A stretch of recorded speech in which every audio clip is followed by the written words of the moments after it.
मैं Satendra sir career classes official में आपका स्वागत करता है।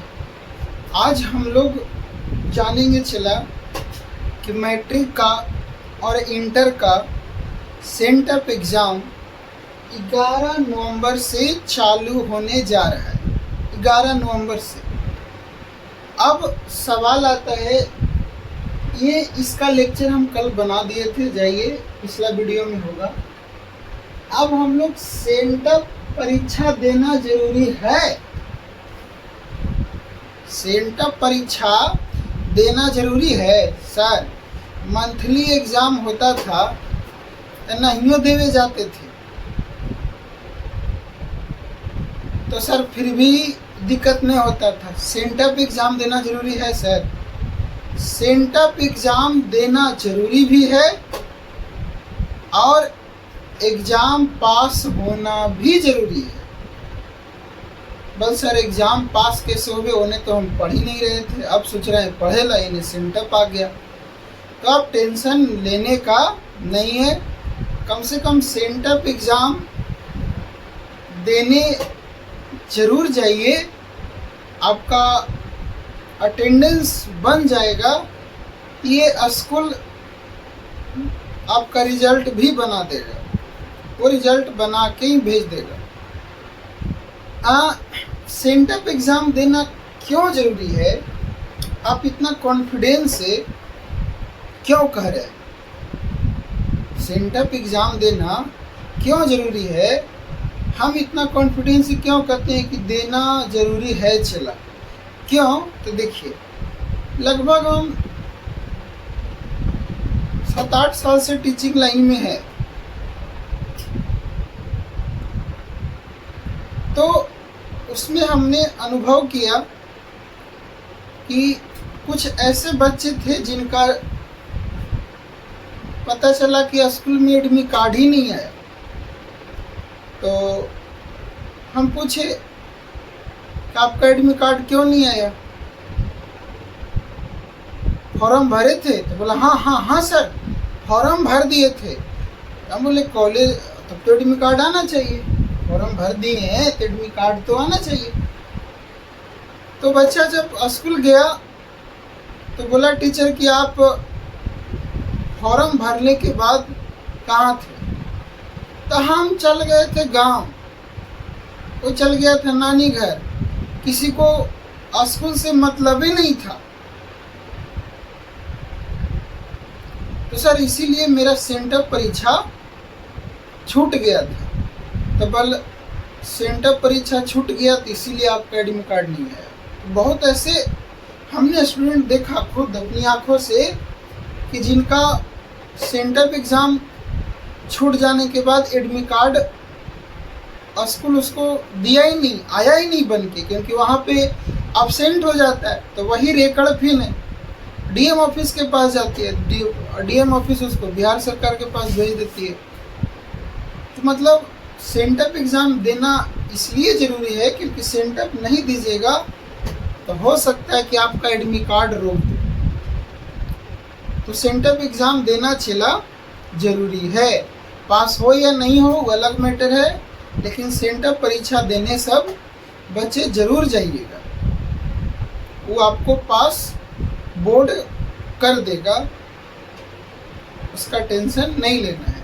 और जो मान लीजिए सेंटअप छोड़ दिए तो फिर आपको फिर से फॉर्म भराएगा, इधर नहीं।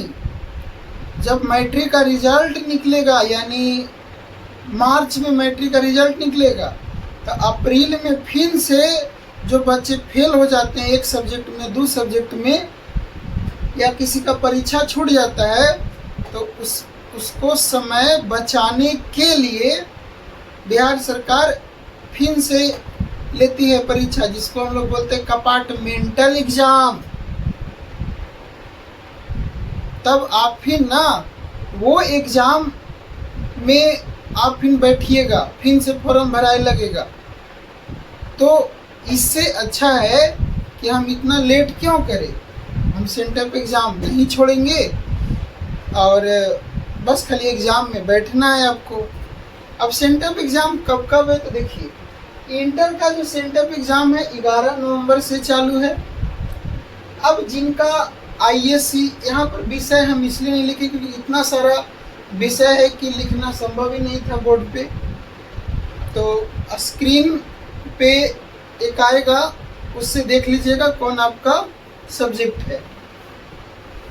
ये 2 सीटिंग में होगा, 9:30 से 12:45 और 2 बजे से 5 बजे तक। तो जौन आपका जौन विषय है 11 तारीख से देख लीजिएगा। 11 तारीख से सबका है, इतना कंफर्म रहिए। पर देखिए प्रैक्टिकल का एग्ज़ाम 19 से 21 नवंबर तक है इंटर वाले का। तो आप लोग प्रैक्टिकल का कॉपी बना के तैयार रखिए और 19 तारीख को कॉलेज में जाके जमा करना है। अब जो बच्चे, चला यहाँ ध्यान दें, मेरा चीज़, जो बच्चे मैट्रिक का सेंटर परीक्षा देना चाहते हैं, मैट्रिक का, तो मैट्रिक का सेंटर परीक्षा 19 नवंबर से चालू है।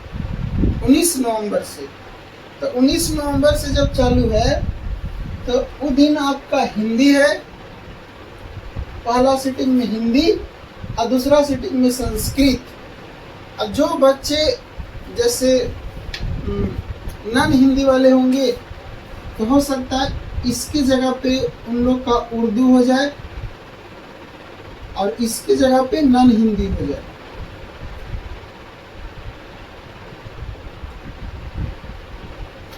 ध्यान रखिएगा। तो जिनका जैसे उर्दू है इस सीटिंग में रहेगा और सेकेंड सीटिंग में नॉन हिंदी रहेगा। 20 नवंबर को सामाजिक विज्ञान, सामाजिक विज्ञान। 21 नवंबर को गणित है, अंग्रेजी है। 22 नवंबर को ऐच्छिक विषय। आप लोग ये प्रैक्टिकल बना लीजिएगा। अब प्रैक्टिकल आपका 23 नवंबर को जमा होगा। प्रैक्टिकल कॉपी स्कूल से भी मिलेगा, स्कूल से नहीं मिलेगा तो कोई भी मतलब नज़दीकी जहाँ पुस्तक मिलता है वो दुकान में जाइए, बोलिए 10वां का प्रैक्टिकल दीजिए, दे देगा। और उसमें 5 गो प्रैक्टिकल बस मतलब उतार लेना, ज़्यादा नहीं उतारना, 5 प्रैक्टिकल उतार लीजिएगा या किसी से उतरवा लीजिएगा, आपके पास समय है नहीं तो, और इसको कंप्लीट कर लीजिएगा।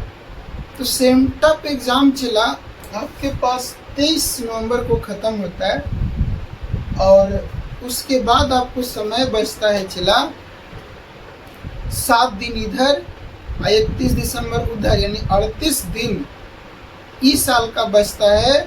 और उधर जोड़ दो 30 दिन और, तो 68 दिन और जोड़ दो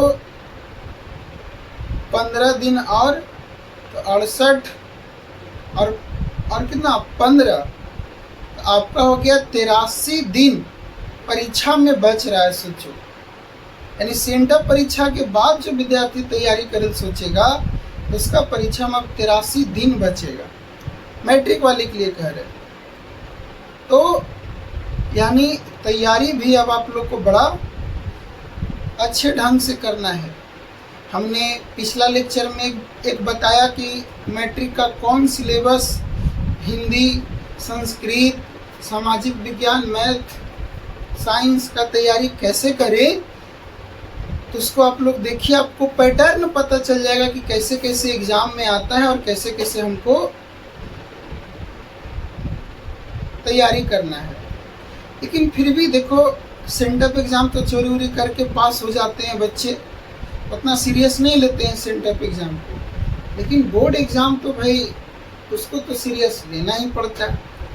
तो बोर्ड एग्ज़ाम की तैयारी कैसे करें अभी के समय में, तो मेरा मानना है देखो तैयारी करने के लिए अब टीचर का बस खाली दिशा और निर्देश होना चाहिए और स्टूडेंट का मेहनत होना चाहिए। ये 2 चीज़ अगर जो आपको मिल गया आपका तैयारी बूस्ट हो जाएगा।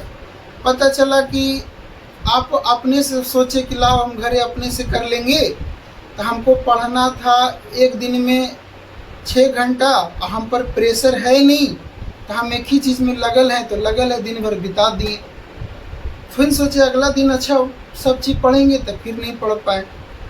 लेकिन जब आप लोग कोचिंग आते हैं, खास करके career classes official Manpur block, Gaya में ऑफलाइन कोचिंग चलती है, तो वहाँ पे आपको एक सुविधा है कि जो बच्चे का तैयारी कुछ भी नहीं है उसके लिए तो और बेटर है, क्योंकि मेरे पास हर सब्जेक्ट का पैकेज मेरे पास बना हुआ है। पिछला वीडियो में हमने दिखा भी दिया है। तो अगर जो नहीं तैयारी है, आपको दिशा और निर्देश चाहिए, तो आप हम पे भरोसा करके बिल्कुल मेरा कोचिंग ज्वाइन कर सकते हैं। मेरा क्लास सुबह 6:30 बजे से 11 बजे तक चलती है। 6:30 से 7:30 सामाजिक विज्ञान का क्लास होता है। 7:30 से 8:30 संस्कृत का क्लास होती है। 8:30 से 9:30 हिंदी चलता है। और 9:30 से आपको 11, 11:15 तक मैथ और साइंस का क्लास होता है। और सुबह 2 से 5 में आपको ग्रुपिंग कराई जाती है, जिसमें टारगेट का ऑब्जेक्टिव याद किया जाता है। तो जिनका तैयारी एकदम नहीं है, हम तो कहते हैं उस सब बच्चे हम पे भरोसा करके बिल्कुल जुड़िए। आप मेरे साथ नवंबर, दिसंबर और जनवरी ये 3 महीने जब जुड़े रहिएगा ना, तो आपको एहसास होगा कि नहीं, ये तैयारी सच में बड़ा बेटर होता है। मन खुश हो जाएगा, लगेगा कि नहीं, मेरा जैसा सोचे थे वैसा मेरा तैयारी हो गया। क्योंकि देखो, तैयारी करने के लिए विद्यार्थी को अभी के डेट में क्या चाहिए? सबसे पहले पूरा नोट्स कंप्लीट होना चाहिए। आपको बोलेगा सर हम ना क्वेश्चन बैंक रट रहे हैं, तो देखो, अगर जो आपको हूबहू लैंग्वेज याद हो जाता है तो आप रटिए। लेकिन कभी कभी होता है ना, किताब का लैंग्वेज, गेस्ट पेपर का लैंग्वेज इतना हार्ड होता है कि रटने में बड़ा कठिनाई होती है। तो हम लोग का जो मटेरियल होता है ना, उसको रटने में कठिनाई नहीं होती है, क्योंकि हम लोग अपनी भाषा में उस चीज़ को लिखे हुए रहते हैं, तो बड़ा आसान होता है लैंग्वेज। और तो जो बच्चे जैसे चाहते हैं कि तैयारी करें, तो अभी क्या करें? तो सबसे पहला काम तो अभी आपको ये करना है कि आप प्रीवियस क्वेश्चन को जितना ज़्यादा से ज़्यादा प्रैक्टिस करें और ऑब्जेक्टिव को कम से कम याद करें। प्रीवियस ऑब्जेक्टिव आप रटते हैं तो आपको 230 नंबर तो ऑब्जेक्टिव ही आती है 500 में से। 230 नंबर आपको ऑब्जेक्टिव देखे जाता है। चला, आप सोचिए, 230 नंबर ऑब्जेक्टिव आपको देगा, अब बाकी आपको लिखना है। तो जो ऑब्जेक्टिव है 230 नंबर, उससे टारगेट से अच्छा खासा, मतलब प्रीवियस ईयर क्वेश्चन आप रटिए कोई भी किताब का। टारगेट इसलिए कहते हैं, उसमें एक्यूरेसी थोड़ा अच्छा रहता है, गलतियाँ कम रहती है। तो उसमें वही चीज़ आपको ध्यान रखना है कि मतलब प्रीवियस ईयर क्वेश्चन को आप खूब अच्छे ढंग से पढ़िए, ऑब्जेक्टिव पढ़िए। सब्जेक्टिव, अगर जो क्लास में टीचर आपके पास नोट्स बना दिए हैं, पूरा लिखा उखा के कंप्लीट करा दिए, तो आप उसी को याद करिए। बाकी अन्य गेस्ट पेपर पे दिमाग आप नहीं लगाइए। और आपके पास कुछ नहीं है तो कोशिश करिए कि कोई इंस्टीट्यूट का पैकेज ले लें, या फिर मेरा खुद का पैकेज ले सकते हैं, याद कर सकते हैं। अथवा क्वेश्चन बैंक को पढ़ के अपने तरीके से आप आंसर को तैयार करिए। जैसे आपको ब्रिलियंट गेस्ट पेपर का भी एक क्वेश्चन बैंक आता है, जो कि बड़ा अच्छा चैप्टर वाइज चैप्टर दिया हुआ रहता है। अब बोलिएगा ब्रिलियंट का चैप्टर वाइज चैप्टर दीजिए क्वेश्चन बैंक, तो भी आप उससे भी आप पढ़ सकते हैं। ऐसे हमसे पूछेगा तो पहला प्राथमिकता ऑब्जेक्टिव आप मतलब टारगेट या फिर प्रीवियस ईयर रखिए। दूसरा, आपने क्लास में जो नोट्स पढ़ा है टीचर से, उसको रटिए। और नोट्स नहीं है तो आप कहीं से नोट्स पर टीचर का जुगाड़ कर लीजिए। वो भी नहीं संभव होता है तो आप क्वेश्चन बैंक आती है मार्केट में, उसको लेके आप रिकवर करिए। लेकिन चला, तैयारी करिए। आप सोचिएगा कि नहीं, हम तो एग्ज़ाम दे ही देंगे जैसे तैसे, तो आप चोरी के भरे से परीक्षा दीजिएगा। तो देखिए, 5 एग्ज़ाम में पास होना है। इंग्लिश में तो बैठना कंपलसरी है, लेकिन 5 सब्जेक्ट में तो आपको पास होना ज़रूरी है। अगर जो किसी एक दिन चोरी चला और किसी एक दिन नहीं चला तो वो दिन आपका तो हालत ख़राब हो गया, आप तो फेल हो गए। इसीलिए हम कहते हैं कि चोरी के भरोसा पे नहीं रहिए। इसीलिए दशरथ मांझी जी का एक कहावत था कि तुम जो भगवान के भरोसे बैठे हो, तुम जो भगवान के भरोसे बैठे हो, क्या पता भगवान तुम्हारे भरोसे बैठे हैं। इसका मतलब है कि आप बस कर्म करते रहिए। अब जो बच्चा कमज़ोर है वो सोच रहेगा, हे भगवान हमको हमारा बगल में तेज स्टूडेंट दे दिया ताकि हम उससे छाप लेंगे। आप क्यों किसी दूसरा पे निर्भर रहिएगा। आप कम से कम माँ बाप आपको इतना दिन कोचिंग करवाया, क्लास करवाया, उसका उम्मीद पे खड़ा उतरिए। और अभी कुछ नहीं बिगड़ा है। आप हम पे भरोसा करके हम तो कल के लेक्चर में भी कहें कि जो विद्यार्थी आसपास के हैं, मानपुर ब्लॉक के आसपास हैं या गांव देहात के, अगर जो संभव है कि सर हम डेरा लेके यहाँ 3 महीना आके क्लास करना चाहते हैं तो आइए ना, आइए। आपको बगल में डेरा भी मिल जाएगा, बगल में लाइब्रेरी भी मिल जाएगा। आप आइए, आके यहाँ क्लास करिए, आपकी 3 महीने में तैयारी बूस्ट हो जाएगी। तब लगेगा कि नहीं मेरा तैयारी हो गया। तो इसलिए चला सेंटअप एग्ज़ाम आप लोग सभी देवे जाइए। और करियर क्लासेस ऑफिशियल का ऑफलाइन बैच का आपका क्रैश कोर्स कल से चालू हो रहा है, जिसमें 6:30 से 11:15 तक मॉर्निंग में है और 2 से 5 अभी है। और जिस दिन सेंटअप एग्ज़ाम रहेगा उस दिन ऑफलाइन क्लास, सभी क्लास बंद रहेगी। आप निश्चिंत होकर सेंटअप परीक्षा दीजिए और अपना तैयारी को एकदम मतलब फ्री माइंड रहिए। सेंटअप एग्ज़ाम के बाद आप तैयारी में लग जाइए।